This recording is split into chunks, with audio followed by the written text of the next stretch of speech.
아침에 오니까 여러분 어떤 변화가 있습니까? 네, 꽃을 보면서 권사님께서 말씀하십니다. 목사님, 꽃 참 예쁘네요. 제가 뭐라 한 줄 아세요? 권사님이 더 예쁘신지라 하셨어요. 사실이 그렇습니다. 여러분, 꽃은 시간이 지나면 시들해지고 그 아름다움이 없어집니다. 그러나 우리 사람은 그 아름다움이 꽃보다 더 깁니다. 믿습니까?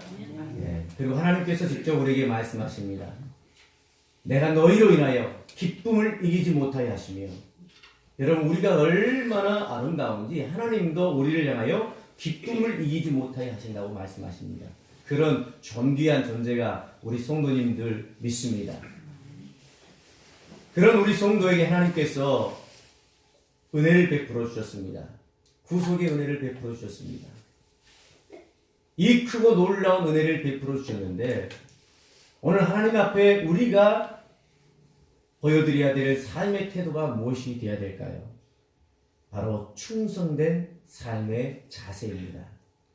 2019년 1월달을 시작하면서 1월달에 여러분의 마음을 이 충성이라고 하는 단어에 초점을 맞추시고 출발하신다고 하면 12월까지 하나님께서 인도하시고 또 보호하시고 기대하시는 그 아름다운 열매들을 여러분 안에 맺혀가게 될 줄로 믿습니다. 그러므로 1월이 다가는 이 마지막 주간에 다시 한번 충성이라고 하는 이 주제를 가지고 여러분 안에 충성된 성도로서 서가는 귀한 시간이 되기를 주님의 이름으로 축원을 드립니다. 여러분, 하나님의 나라는 하나님이 세우신 충성된 자들을 통해서 유지되고 발전되어 갑니다. 역사의 주관자이신 하나님께서 이 모든 일을 주관하시지만 하나님은 사람을 통해서 일하십니다. 그러므로 우리 한 사람 한 사람이 하나님 앞에 충성되어 일할 때 하나님의 나라는 더욱더 견고하게 유지되어지고 또 발전되어져 가는 것입니다.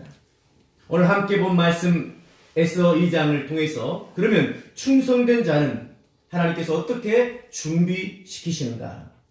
오늘 또 하나님께서는 우리를 부르셔서 하나님 나라의 충성된 자로 준비시켜 주시는 줄 믿습니다. 여러분들은 완성된 자가 아니라 매일의 삶을 통해서 하나님의 나라를 위해서 준비되어지고 있고 그 과정 가운데 있습니다. 완성을 이야기하지 마십시오. 지금의 과정 가운데서 여러분 실패했다고 좌절하지 마십시오. 지금 우리는 계속 준비되어져 가는 과정이고 그 과정 가운데서 하나님 앞에 열매들을 하나하나씩 이루어가는 단계에 있는 것입니다. 자, 그러면 에스더의 이야기를 통해서 우리는 어떻게 하나님께서 준비시키시는가를 보게 됩니다. 그 당시 패권은 페르시아가 쥐고 있었습니다. 열국의 패권이 페르시아에게 넘어갔습니다. 아수르가 바벨론에 의해서 넘어갔고 바벨론이 잠시 통치하다가 이제 페르시아에 의해서 그 통치권을 넘겨주고 말았습니다. 그 당시 아주 강한 군대 왕이었던 오늘 아수에로 왕이라고 나와 있는 이 왕, 그 역사에는 크세르크스 1세입니다. 막 그가 통치하는 시대에 그 나라에 위기가 왔습니다. 유다인들에게 큰 위기가 왔습니다. 이 위기 상황을 하나님께서 주시는데 그 위기 상황을 돌파하고 나아가기 위해서 하나님께서는 에스더와 모르드게라고 하는 두 사람을 준비시켜 주십니다. 먼저 모르드게입니다. 모르드게는 바벨론 왕 느부갓네살 때 포로로 잡혀온 바로 베냐민 지파 사람이라고 소개하고 있습니다. 그는 혈육의 정에 있어서도 뛰어난 사람이었습니다. 그 포로로 잡혀온 상황 속에서 혈육의 정에 있어서는 어느 누구보다 뛰어남을 오늘 에스더서를 통해서 보게 됩니다. 그는 함께 포로로 잡혀왔다가 그의 삼촌 부부가 일찍 죽었던 것 같아요. 삼촌 부부가 죽으면서 남겨둔 조카, 바로 오늘 본문에 나와 있는 하닷사, 곧 에스더를 자기 딸같이 양육하였더라 라고 말씀하고 있습니다. 그는 에스더가 도성수산에서 후궁을 선발할 때에 에스더를 후보로 추천할 뿐만 아니라 날마다 후궁들 앞으로 왕래하면서 에스더의 안부와 어떻게 될지를 물었다라고 말하고 있습니다. 이러한 모습들이 바로 삶에서의 충성된 모습입니다. 신실하고 성실한 모습, 이게 바로 충성의 본질입니다. 또한 그는 에스더의 일로 모르드게가 대궐문을 떠나지 아니하고 그곳에 앉아 있었을 때 때마침 문을 지키던 빅단과 데레스라고 하는 두 신하가 아하수에로 왕을 모반하고자 하는 계계를 꾸미는 이야기를 들었습니다. 그리고 그 이야기를 이제 에스더를 통해서 왕에게 전달했고 왕이 사신들을 통해서 사실 여부를 발견하고 두 사람을 나무에 달게 했습니다. 자, 이 일에도 바로 모르드게가 관여했습니다. 그리고 이 일을 통해서 모르드게는 그가 한 모든 일이 왕이 보는 궁중일기에 기록되도록 했습니다. 이것이 왜 충성된 일일까요? 바로 정의라고 하는 문제에 있어서 모르드게는 그냥 지나친 게 아니고 정의로운 일을 선택했다고 하는 말입니다. 여러분, 이거는 쉬운 일이 아니에요. 그가 만약 그 일을 왕에게 이야기했는데 사실 여부가 판단되지 않으면 자기의 목숨도 내어놓아야 될 그런 상황인 것이죠. 이런 절박한 상황 가운데서 오늘 모르드게는 목숨이 중요한 게 아니라 정의가 중요하다는 것. 비록 우리나라를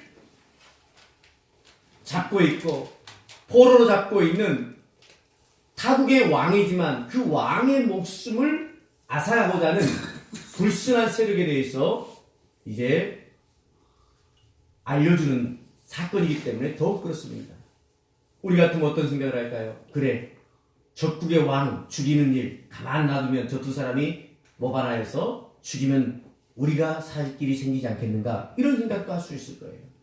그러나 모르드게의 이 일은 철저히 하나님의 주권, 하나님의 통치, 그리고 하나님께서 역사를 주관하시는 이 모든 섭리 안에서 무엇을 해야 될 것인지를 알았던 것입니다.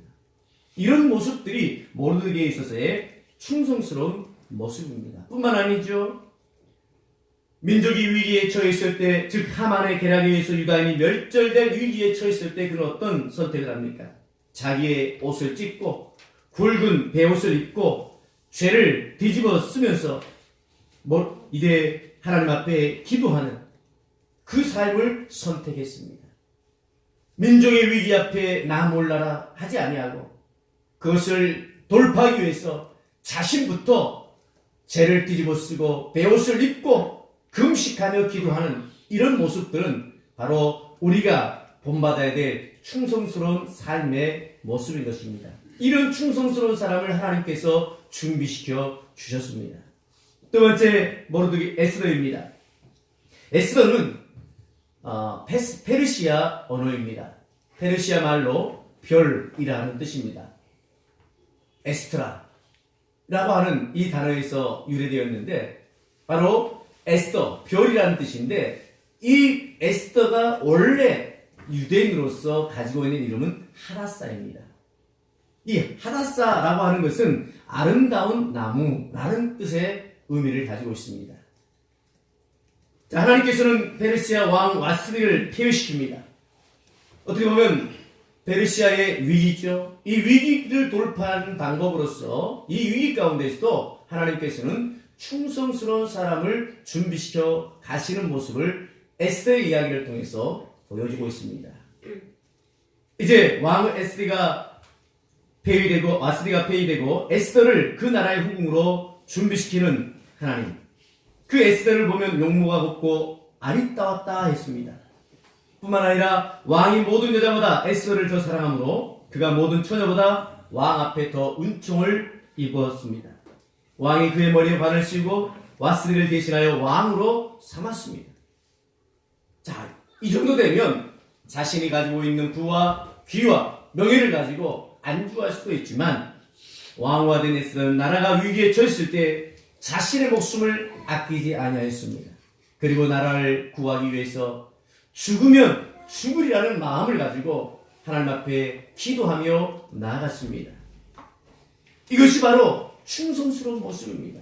결국 이제 나라를 위기 가운데서 구하고 민족을 위기 가운데서 구하는 그런 삶을 살게 되었던 것입니다. 분명 모르드게와 에스더는 충성스러운 사람이었습니다. 이러한 충성스러운 사람을 하나님께서 준비시켜 주셨습니다. 오늘 저와 여러분을 이 나라 민족과 하나님의 나라를 위해서 하나님께서 준비시켜준 줄 믿습니다. 하나님께서 준비시켜주시는 하나님 나라의 씨로서 여러분들이 하나님 앞에 이와 같이 충성스러운 사람들이 되시기를 바랍니다. 그리고 그러한 충성스러운 삶을 날마다 이루어 가시기를 바랍니다. 1월 이 첫 달을 하나님 앞에 여러분이 충성스럽게 시작한다면 다가오는 2월과 3월, 12월까지 이 1년이 아름답고 풍성한 그런 삶이 되게 될 줄로 믿습니다. 그렇다면 우리가 생각해야 될 것이 있습니다. 충성된 성도는 그러면 어떤 삶을 살아야 될 것인가? 물론 모르드게와 에스더의 삶을 통해서도 우리가 다 찾아볼 수 있는 그런 부분이지만 오늘 마태복음 25장 평행 본문으로 보았던 이 본문에서 하나님께서 우리에게 주시는 충성된 성도의 삶의 태도가 무엇인가를 보게 됩니다. 마태복음 25장을 보게 되면 첫 번째는 우리가 함께 본 본문은 우리가 잘 아는 달란트 비유고요. 그 바로 전에 나오는 것은 슬기로운 열 처녀에 대한 열 처녀 중에 슬기로운 5처녀에 대한 비유를 우리가 보게 됩니다. 자, 이 비유를 통해서 하나님께서 충성된 자의 모습이 어떠해야 되며 또 그 결과는 어떠하게 될 것인가를 우리에게 보여주고 있습니다. 열처녀 비유는 이렇습니다. 신랑을 맞으러 간 열처녀가 있었습니다. 그중 5은 미련하고 5은 슬기로웠습니다. 미련한 자들은 등을 가졌지만 기름을 충분히 준비하지 않았습니다. 그 등에 들어갈 기름만 가지고 갔었습니다. 그러나 슬기로운 자들은 등에 기름을 가득 채울 뿐만 아니라 여분의 그릇에다가도 기름을 준비해 갔습니다. 그런데 신랑이 더디 옵니다. 한밤중이 되어도 신랑이 오질 않습니다. 그래서 지치고 피곤한 열처녀는 다 잠들고 말았습니다. 깊은 밤이 되었을 때 사람들이 소리를 칩니다. 신랑이 온다! 라는 소리를 칩니다. 이 소리를 듣고 잠에서 깨었을 때는 이미 등에 있는 불이 꺼져가고 있습니다. 위기감을 느낀 미련한 5처녀는 기름을 들고 있는 5처녀에게 요구합니다. 우리에게 기름을 나누어 주어서 신랑을 함께 맞이하자라고 할 때 슬기로운 5처녀가 이야기합니다. 만약에 우리의 기름을 너희에게 주었을 때는 우리나 너나 등불이 다 꺼지게 될까 염려된다. 그러니 그냥 우리만 쓰겠다라는 식으로 말을 합니다. 그런데 신랑이 왔습니다. 신랑이 왔을 때 신랑과 함께 잔치에 들어간 자는 바로 기름을 넉넉히 준비한 슬기로운 5처녀였습니다. 여러분, 오늘 이 미련한 자들은 준비하지 아니하여서 신랑이 왔을 때 그 기름을 사러 가는 그 사이에 신랑이 오게 되었고 이미 잔치집의 문은 닫히고 말았습니다. 기름을 준비한 5처녀는 신랑과 함께 잔치에 들어가지만 기름을 준비하지 못한 5처녀는 잔치에 들어가지 못했던 것입니다. 이처럼 준비라고 하는 것은 바로 우리의 충성됨을 보여주는 지표입니다. 우리가 충성된 성도로 간다면 모든 것에 있어서 준비가 있어야 될 줄 믿습니다. 거창한 준비가 아니어도 됩니다. 우리가 하나님 앞에 맡겨진 그 모든 것에 대해서 신실하게 감당해 나가는 것, 바로 이것이 우리의 모든 준비의 출발입니다. 그러면 무엇을 준비해야 할까요? 많은 것들이 있겠지만 오늘 본문 안에서 몇 가지를 여러분과 나눠보고자 합니다. 먼저는 기름을 슬기로운 여자들이 준비했던 것처럼 이 기름이 상징하는 것이 무엇입니까? 바로 성령입니다. 오늘 우리 성도는 날마다 성령으로 충만해야 될 줄로 믿습니다. 이 성령으로 충만하지 못하면 기름이 다 떨어져서 그것을 살아간 사이에 신랑을 맞이해야 하는 것처럼 우리의 삶의 피폐함과 궁핍함과 또 결국에 누려야 될 잔치를 맛보지 못할 수 있습니다. 그래서 우리는 늘 성령으로 충만해야 됩니다. 성령님께서 여러분의 삶을 주관하시도록 그 성령님을 초청하는 일에 있어서 여러분들이 게을리해서는 안 됩니다. 물론 약속에 의해서 여러분들이 예수 그리스도를 믿음과 동시에 성령님은 여러분 안에 함께 하십니다. 그러나 성령으로 충만하다고 하는 사실은 성령님이 여러분과 함께 오셨다는 것으로 충만하지 않습니다. 충분 조건이 되지 않습니다.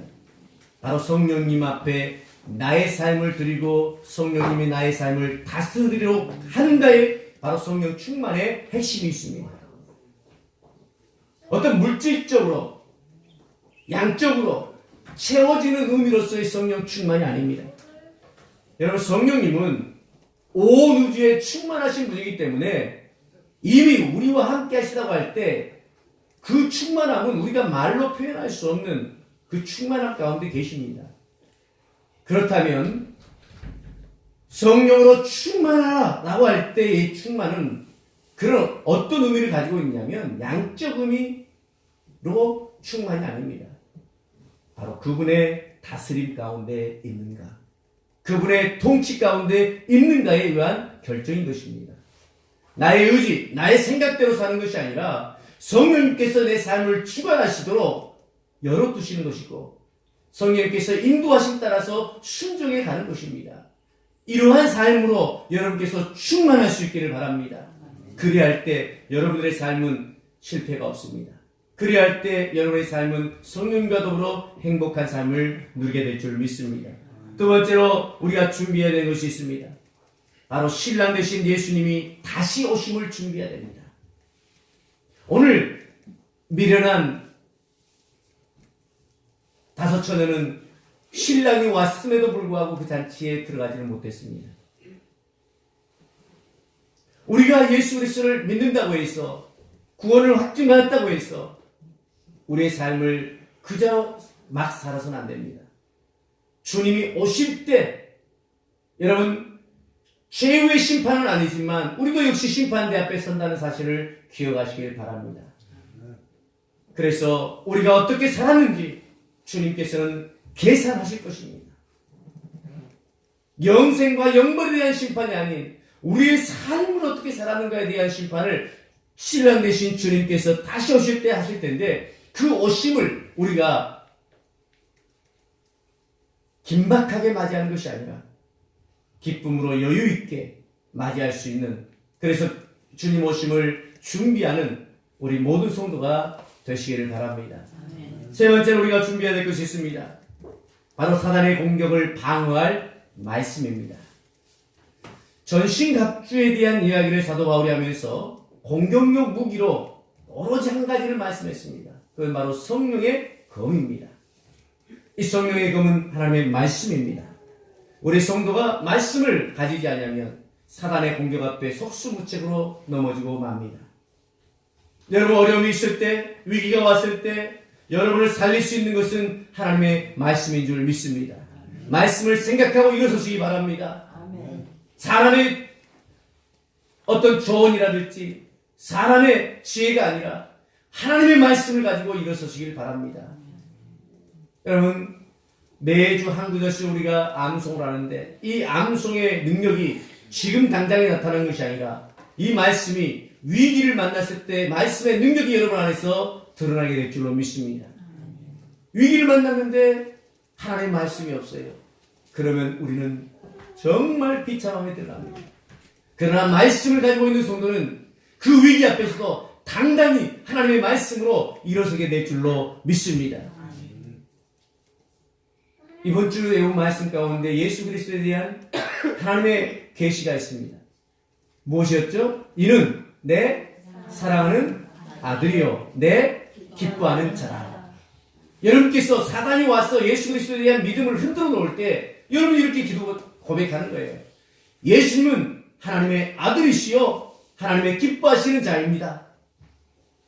여러분 이런 고백들이 여러분들 입술 통해서 나온다고 할 때 사단은 그 어떤 공격을 통해서도 여러분들을 넘어뜨리지 못하게 될 줄로 믿습니다. 여러분 말씀을 준비하십시오. 유일한 공격력 무기입니다. 여러분이 세상을 향해서 사단을 향해서 세속을 향해서 공격을 할 때 다른 어떤 것으로 공격하지 마십시오.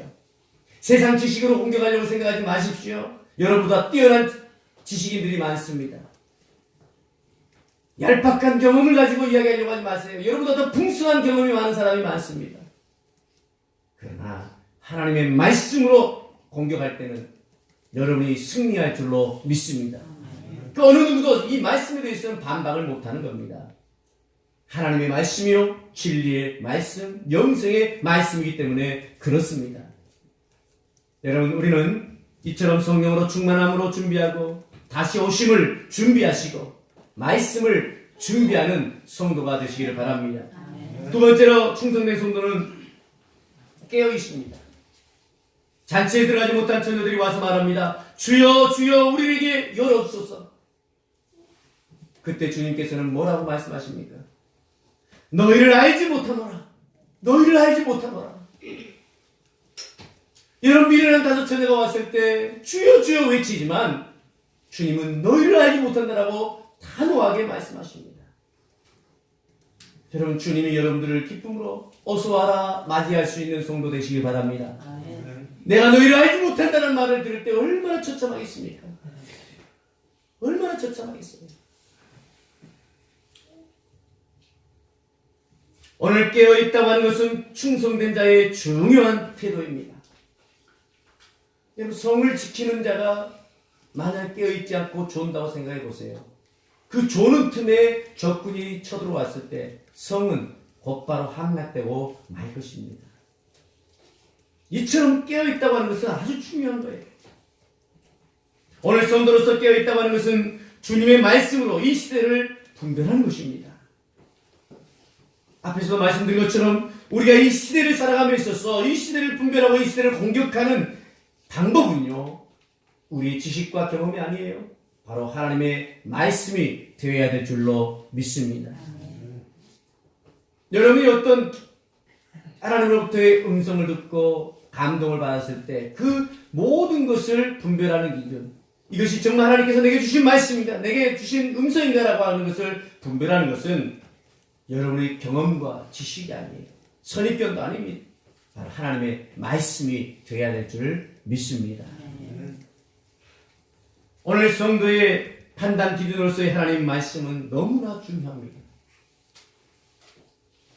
우리는 언제나 부족하고 우리는 언제나 넘어질 수 있고 우리는 언제나 실패할 수 있는 존재입니다. 그러나 그런 우리가 아니라 영원하시고 완전하신 하나님, 그분이 주신 말씀을 가지고 우리가 살아간다면 여러분, 틀림없기 때문에 우리는 하나님의 말씀으로 모든 것을 분별해 가야 하는 것입니다. 또한 깨어있다고 하는 것은 죄가 다시는 틈타지 못하도록 자신을 정결하게 지키는 것입니다. 여러분, 예수 그리스도는 우리의 죄를 사하시기 위해서 십자가에서 죽으셨습니다. 우리 생명을 위해서 자신의 생명을 내어주셨습니다. 그 십자가의 고난을 친히 감당하셨습니다.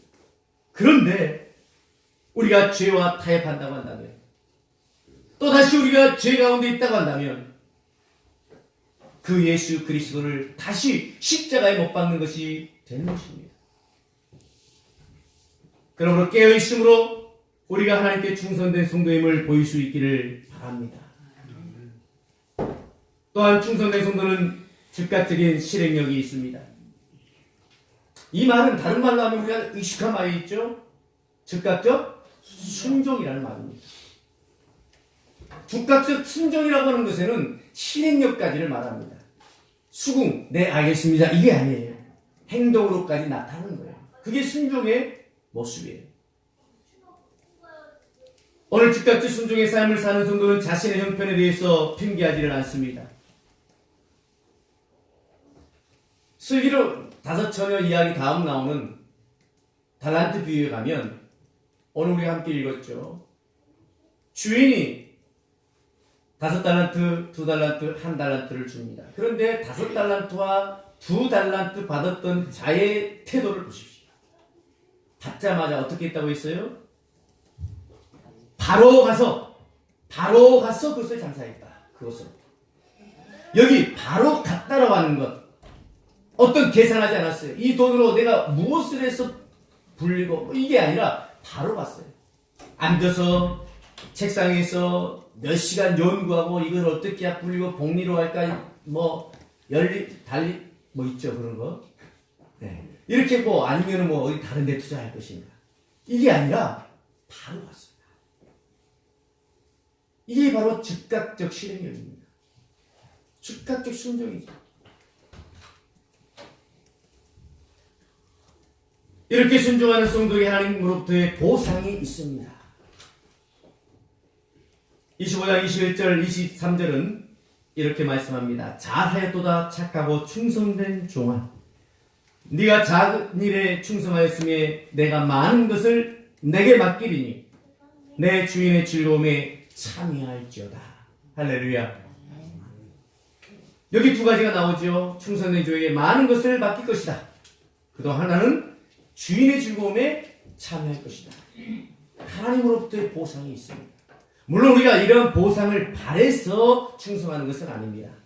그러나 우리가 즉각적으로 순종함으로 하나님 앞에 충성할 때 하나님은 우리를 가만두지 아니하시고 이러한 보상으로 축복해 주시는 줄 믿습니다. 그리고 이제 말합니다. 29절에서 있는 자는 받아 풍족하게 되고 없는 자는 그 있는 것까지 빼앗기리라. 여러분, 보상의 절정이 뭐냐면 있는 자는 받아서 풍족하게 됩니다. 있는데도 불구하고 또 받게 되는 거예요. 오늘 여러분의 삶이 이런 삶이 되기를 바랍니다. 하나님으로부터 넉넉히 받았어요. 그런데 하나님이 또 주시는 거예요. 아, 나 괜찮아요. 뭐 풍성해요.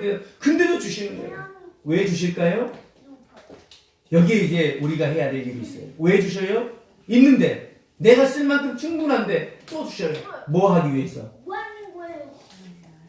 나누기 위해서. 뭐 하기 위해서? 나누라고. 누구에게? 여기에 이제 중요한 단어가 있어요. 가난한 자들과 나누기 위해서. 우리가 사는 시대는, 아니, 사는 인류의 모든 삶에는 가난한 자가 항상 있게 되어 있어요. 근데 하나님의 시선은 어디에 있냐면 가난한 자들을 항상 보고 계셔요. 물론 심령이 가난한 자도 있어요. 물질적 가난한 자도 있어요. 영적으로 가난한 자도 있어요. 어떤 자들인지 가난한 자들 향해서 우리는 나가야 되는데 그 중에 한 가지 방법이 물질로 가난한 자들과 나누는 것인데 누굴 통해서 나누어요?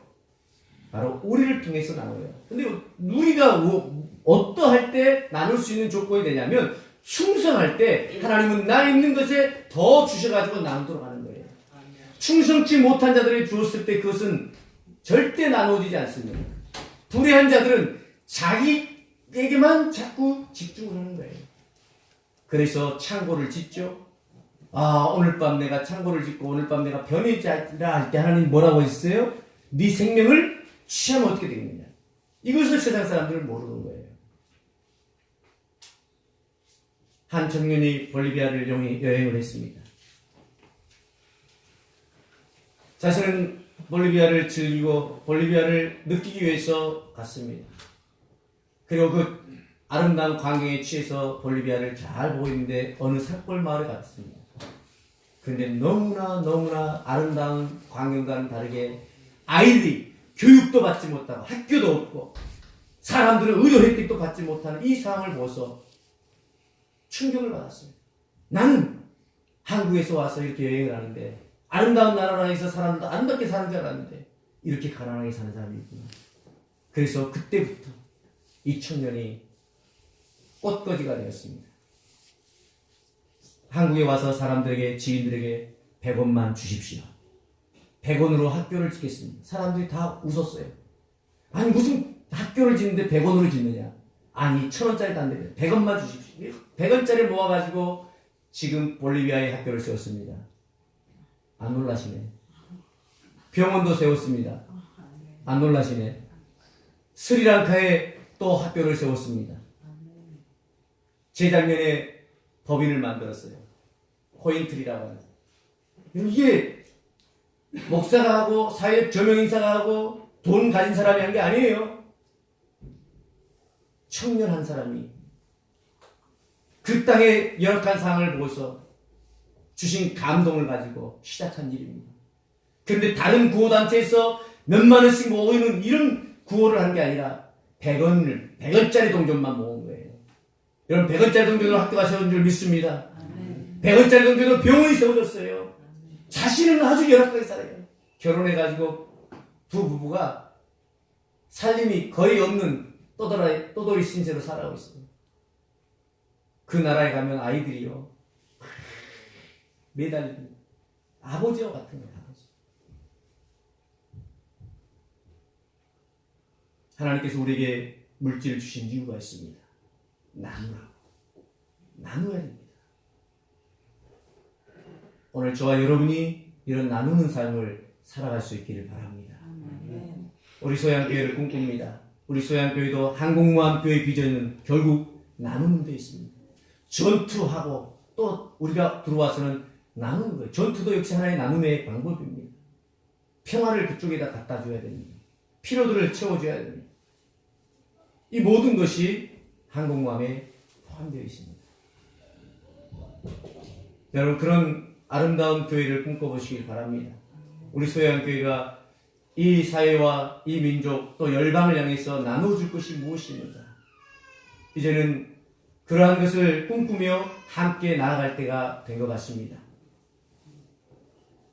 올해로 5월 16일이 되면 제가 소양교회 온 지 20년이 됩니다.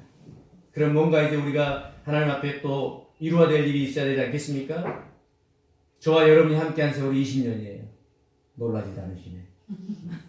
안 놀라시네.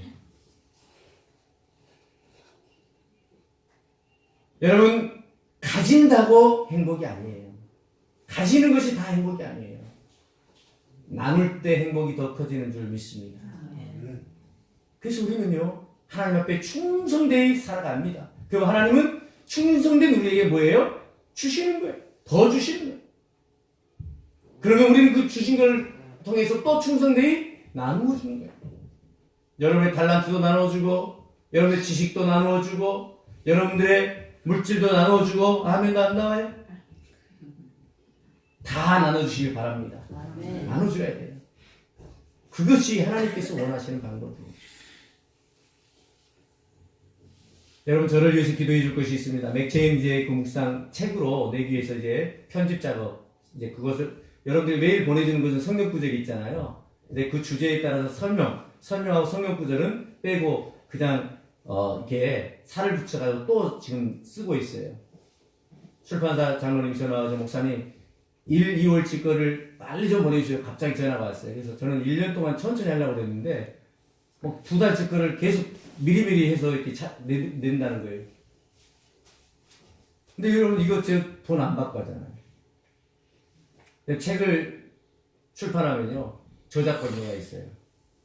제가 왜 안 받는 줄 아세요? 그냥 그분하고 약속을 했어요. 제가 안 받겠다. 그러니까 그분이 서류를 가져와서 목사님 진짜 안 받는 거예요? 혹시 다음에 딴말하는 거 아니에요? 서류를 가져서 내가 하나님께 받은 거 거저줘야지. 내가 뭐하러 이거 갖고 장사하고 돈 받겠냐고. 여러분 우리가 하나님께 받은 거 거저줄 때 하나님은 더 큰 것으로 주실 줄로 믿습니다. 하나님께 받은 것은요 거저주는 것이 맞습니다. 여러분 말씀 돈 주고 받았나요? 거저 받았어요. 여러분 영생 거저 받았잖아요. 그럼 이 생명 나눠줘야죠. 여러 사람에게 나눠줘야죠. 여러분이 받은 구원의 기쁨을 여러 사람에게 나눠줘요. 하나님께서 원하시는 것은 바로 충성된 사람입니다. 그런데 오늘 이 2달란트와 5달란트 받았던 자는 즉각적으로 순종했어요. 이런 실행력이 있었어요. 뭐 신약에만 이런 즉각적 순종의 사람이 나오는 것이 아닙니다. 구약에도 많은 인물들이 즉각적 순종을 통해서 하나님 앞에 큰 은혜를 누렸습니다. 그 중에 대표적인 인물이 또 이삭입니다. 아브라함에게 가려져서 이삭의 이야기는 우리가 그냥 넘어갈 때가 많아요. 그런데 이삭의 이야기를 잘 살펴보면 아브라함이 살았던 삶의 모습을 이삭도 그대로 가고 있는 것을 보게 됩니다. 이삭은 브엘라 헤로이에 거주하였고 그를 통해서 야곱과 에서 쌍둥이를 낳았습니다. 그러던 중에 그 땅에 흉년이 듭니다. 흉년이 들자 그가 제일 먼저 한 일은 브엘라 헤로이를 떠나서 애굽 땅으로 가고자 했어요. 근데 애굽 땅에는 많은 부와 많은 귀가 있었고 또 많은 지식도 있고 잘 살았어요. 그 당시에는. 성경에는 애굽 땅에 대해서 지금은 피폐하고 삭막하죠. 그러나 이사야서를 보면 애굽 땅이 에덴 동산과 같았더라. 얼마나 풍성하면 에덴 동산과 같았다고 그랬어요. 그러니까 부엘라 헤로이는 가뭄이 들더라도 애굽 땅에는 이 양식이 있는 거예요. 그런 일이 또 있었죠. 요셉의 때도 그랬고요. 또 앞에 아브라함 때도 그랬고. 이 유대 땅에 가뭄이 들면 애굽 땅으로 가게 돼 있어요. 그래서 이제 모든 가서들이 이끌고 가는 도중에 지나야 되는 해변길이 있습니다. 해변길을 지나면 반드시 거쳐야 되는 곳이 블레셋 땅이에요. 지금의 가사 땅. 그래서 그곳에 갔는데 잠시 머물렀어요. 근데 하나님이 꿈에 나타납니다. 이삭아, 너 애굽으로 가냐? 애굽으로 가지 말고 내가 지시할 땅으로 가라. 근데 그 땅이 어딘가를 말씀했는데 지금 있는 그 땅이다. 아니 여기는 블레셋 땅이고 이 땅도 역시 변번치 못한 땅인데 하나님은 여기 있으라는 거예요. 여러분이나 이런 말씀 들으면 어떻게 하겠어요? 아유 아니에요. 저 양식이 풍성한 애굽으로 가야지. 하나님 뭔 말입니까? 이 블레셋은 우리 땅도 아니고 양식도 풍성하지 않은데 여기에 있으라니 무슨 말입니까? 이렇게 항변할 수 있을 것입니다. 그런데 하나님은 말씀합니다. 말씀 안 하실 뿐만 아니라 약속하십니다. 이 땅에 거류하면 내가 너와 함께 있어 네게 복을 주고 내가 이 모든 땅을 너와 내 자손에게 줄 것이다. 내가 너의 아버지 아브라함에게 맹세한 것을 이루어 너의 자손을 하늘의 별과 같이 번성하게 하며 이 모든 땅을 너와 너의 자손에게 주리니 너의 자손으로 말미암아 천하 만민이 복을 받으리라.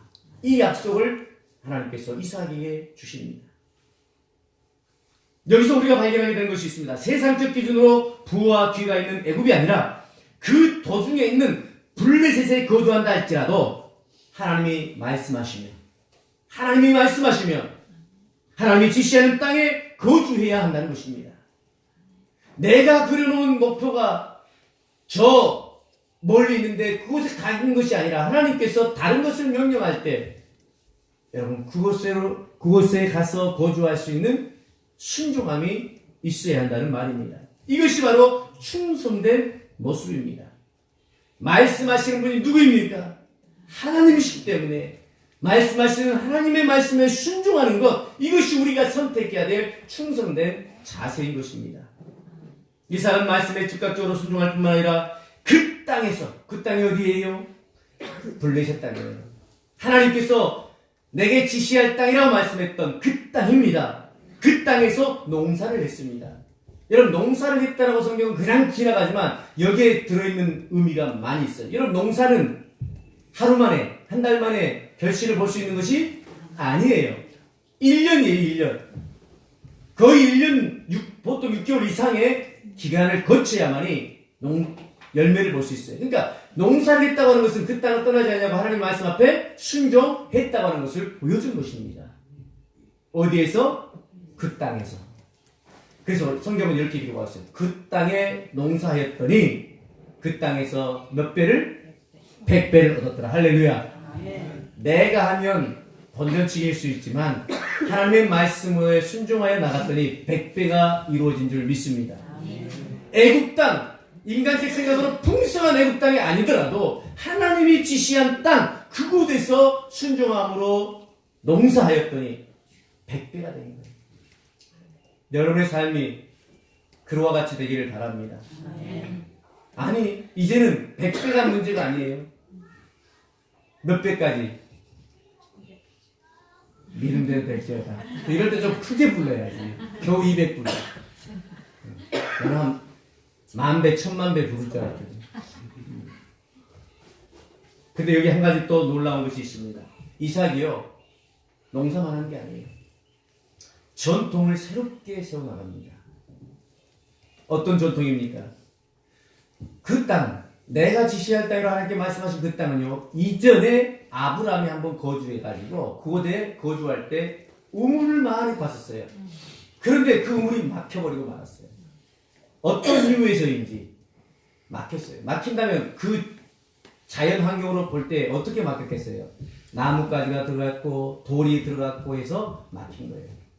근데 여기 전통을 새롭게 했다고 하는 것은 무엇이냐면, 새로 우물을 팔 수도 있겠지만 이삭이 아버지가 팠던 그 우물이 있음을 기억하고 그 우물을 이용하고자 우물에서 나뭇가지를 제하고 돌을 제하고 모든 어물을 제하였더니 그 우물에서 뭐가 나오더라? 물이 나오더라. 새로 팔 수도 있지만 아버지 때 사용했던 그 우물을 다시 사용합니다. 이 부분이 뭐냐면 바로 전통을 새롭게 하는 모습입니다. 이러한 모습을 통해서 하나님의 말씀에 대한 순종의 모습을 그대로 보여주고 있습니다. 농사를 짓고 우물을 다시 파는 일, 바로 이 땅에 거류하라라고 하는 하나님의 말씀에 대한 철저한 순종의 모습을 보여주고 있습니다. 이것이 어떤 모습이라고요? 충성스러운 모습이다. 충성스러운 모습이다. 오늘 인류 구원을 위한 하나님의 계획은 사람으로서는 할 수 없어서 하나님이신 독생자 예수를 통해서 구원하시기로 작정하시고 그 땅에 그 아들을 이 땅에 보내어 주셨습니다. 이에 예수님은 이 땅에 인간의 모습, 죄인의 모습으로 오셔서 철저히 사람이 되셨고 십자가에 죽기까지 충성하셨습니다. 여러분, 예수님이 십자가에 달려 돌아가신 이것은 충성의 모습입니다. 충성의 하이라이트입니다. 오늘 예수님의 충성하심을 통해서 우리는 모든 죄로부터 구원을 받았고 새 생명을 얻게 된 줄 믿습니다. 우리의 구주이신 예수님이 충성의 삶을 사신 것처럼 이제 우리 모두도 충성된 성도로서 이 한 해를 살아가야 될 줄로 믿습니다. 여러분의 모든 계획, 여러분의 모든 삶을 충성이라고 하는 이 단어에 맞추어서 이제 내게 주어진 일, 또 내가 하고 있는 일, 이것에 대해서 불평불만하지 마시고 하나님 앞에 충성되어 이루어가 보시기 바랍니다. 하나님께서 여러분들 향해서 여러분이 하신 그 충성을 통해서 주시는 보상, 아름다운 열매가 있을 줄로 믿습니다. 또 여러분의 삶의 현재의 보상이 없다 할지라도 그 땅에서, 어디에서? 그 땅에서 충성하십시오. 그러면 반드시 하나님께로부터 보상이 있습니다.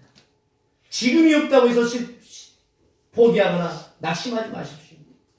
하나님의 약속은 반드시 성취될 줄 믿습니다. 왜냐하면 하나님께서 그 모든 것을 기억하시기 때문에 그렇습니다. 사람들은 기억하지 못하고 사람들은 생각하지 못한다 할지라도 우리 하나님은 여러분의 충성을 기억하시고 다 생각하고 계시는 줄 믿습니다. 그러므로 우리 모두 하나님 앞에 2019년 충성된 성도로서 오늘 나에게 주어진 사명, 내게 주어진 삶, 또 직장에서 가정에서 온전히 살아드리는 2019년이 되시기를 주님의 이름으로 축원을 드립니다. 기도